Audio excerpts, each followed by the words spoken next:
दोस्तों, वक्त कभी एक समान नहीं होता। एक छोटी सी कहानी ध्यान से सुनना। एक राजा था जो कि बहुत सीधा और सरल था।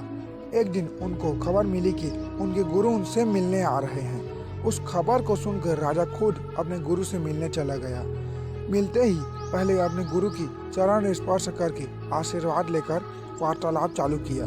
राजा अपने गुरु से बोले कि हे महात्मा, मेरे अंदर एक बहुत बड़ी कमजोरी है, उसका कोई उपचार बताइए।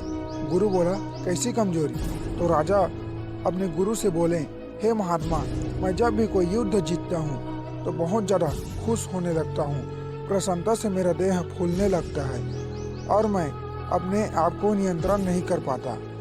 और जब भी मैं कोई युद्ध हारता हूँ तो बहुत ज़्यादा दुखी होता हूँ। दुख से मेरे देह सूखने लगते हैं। हे महात्मा, इसका कोई मुझे उपचार बताइए। तो गुरु राजा के बात को सुनकर 2 कोरे चिट्ठियां मंगवाए और दोनों चिट्ठियों पर कुछ लिख कर राजा को प्रदान किया। राजा सोचने लगा, ये क्या है? गुरु ने बोला, हे राजन, जब भी तुम खुश होगे तो पहली वाली चिट्ठी निकाल कर पढ़ना, और जब भी तुम दुखी में होंगे तो दूसरी वाली चिट्ठी निकाल कर पढ़ना। राजा चिट्ठियों को गुरु से आशीर्वाद लेकर अपने महल पहुंचा। दिन गुजरने लगे, राजा का अच्छा खासा वक्त भी गुजरने लगा। फिर एक दिन राजा ने एक बहुत बड़ा युद्ध जीता और राजा बहुत खुश होने लगा। राजा को चिट्ठी याद आया।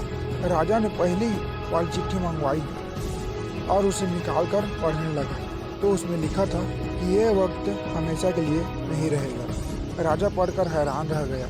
राजा पढ़कर स्थिर हो गया। फिर एक दिन राजा ने एक युद्ध लड़ा। अपना सारा शक्ति, अपना सारा सैनिक, अपना सब कुछ लगाने के बावजूद भी युद्ध को हार गया। उनका एक राज्य भी हाथ से निकल गया। जब राजा अपने महल पहुंचा तो बहुत उदास था, दुखी था। उस वक्त राजा को अपनी दूसरी चिट्ठी याद आई। उस चिट्ठी को मंगवाया और उसे निकाल कर पढ़ने लगा। और उस चिट्ठी में लिखा था कि यह वक्त हमेशा के लिए नहीं रहेगा। राजा को उस दिन उसका उद्देश्य पूरा समझ में आ गया।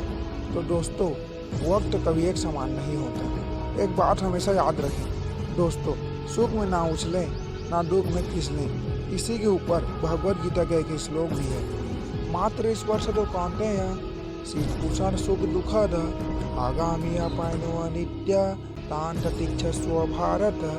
अर्थात मित्रों, जैसे सीजन आते रहते हैं, सर्दी गर्मी आते जाते रहते हैं, वैसे ही सुख और दुख आपकी ज़िंदगी में आएगा और चला जाएगा, स्थिर नहीं रहेगा। इसीलिए पछतावे ना करें, ना ही ज़्यादा खुशी में उछलें।